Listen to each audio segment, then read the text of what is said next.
Bien justement, on va retrouver maintenant Matteo Ciaravino. Matteo, Donald Trump se dit donc prêt à intervenir, mais avec quels moyens? Ça fait partie des questions, bien entendu, qu'on se pose ce soir.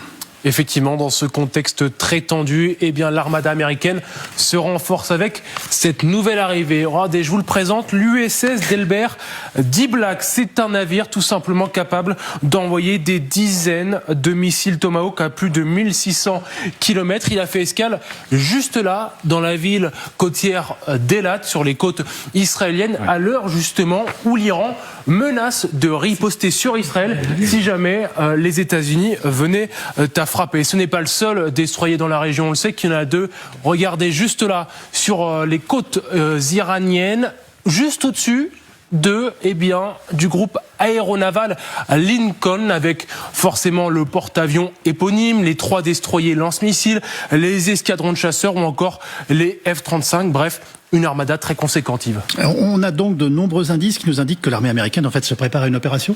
Exactement, il faut désormais aller du côté du Portugal, où ce ne sont pas moins de 6 F-35 qui ont été filmés en train d'atterrir sur la base aérienne de Lares au Portugal. Il y a aussi évidemment ces mouvements permanents de va-et-vient d'avions. Là, on se retourne dans la région, regardez, dans cette région-là, avec ces dizaines de C-17 et C-5 larguant en fait du fret, des cargaisons dans les bases américaines de la région. Dernier indice, Yves, si vous me le permettez, ce sont évidemment pardon, excusez-moi, ça va arriver juste là. Hop, voilà. Ces avions-là, ce sont les E-11A qui sont arrivés jeudi sur la base aérienne d'Al Udeid au Qatar. C'est l'un des derniers atouts essentiels des États-Unis, puisqu'ils permettent en fait de coordonner des opérations très complexes en transmettant des données pour appuyer les forces aériennes et terrestres. Ils ont rejoint les systèmes de missiles Patriot, vous le voyez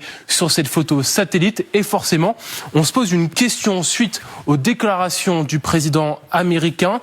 Est-ce qu'un nouveau porte-avions est en route pour la région? Nous avons contacté ici LCI l'amiral Jean-Louis Vichot, l'ancien commandant des forces maritimes dans le Pacifique, et il nous a donné un début de réponse. Oui, un porte-avions, le Theodore Roosevelt, a quitté les côtes américaines. Il est parti de San Diego le mercredi 21. Il est en mouvement. Aucune confirmation qu'il se dirige bel et bien vers la région, mais s'il venait à le faire, eh bien il arriverait dans les tout prochains jours. Matteo Ciaravino, merci beaucoup Matteo. C'est intéressant, enfin, on a l'impression que la planète entière est en train de tourner autour des avions, des bateaux qui bougent ou pas, et pour aller où? Comment réagissez-vous généralement? Oui, alors, pour aller où? Le Roosevelt, là, il traverse l'Atlantique. Oui. Pour l'instant, il n'y a pas de porte-avions en Méditerranée, ce qui est un peu inhabituel.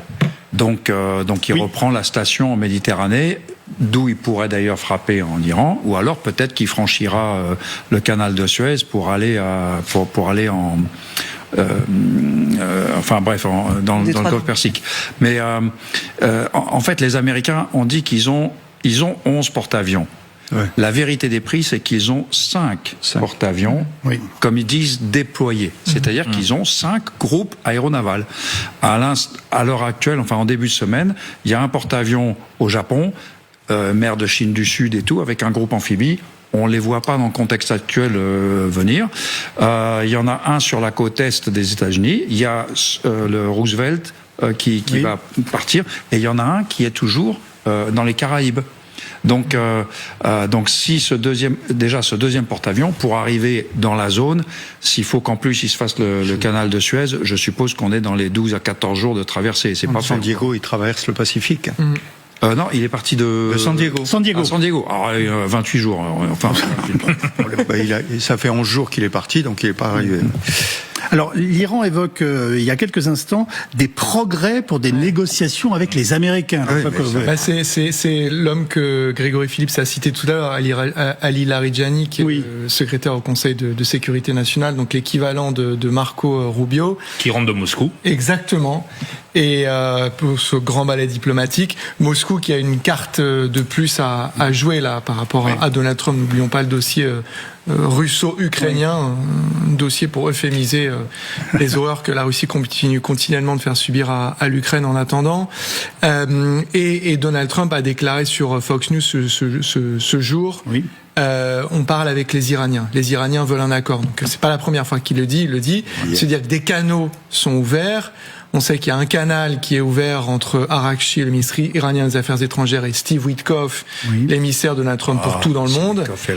Donc on voit que il y a en fait ces deux choses, et ça fonctionne souvent comme ça, qui fonctionnent en parallèle. C'est-à-dire l'activité militaire, en fait le ballet militaire, parallèlement au ballet diplomatique.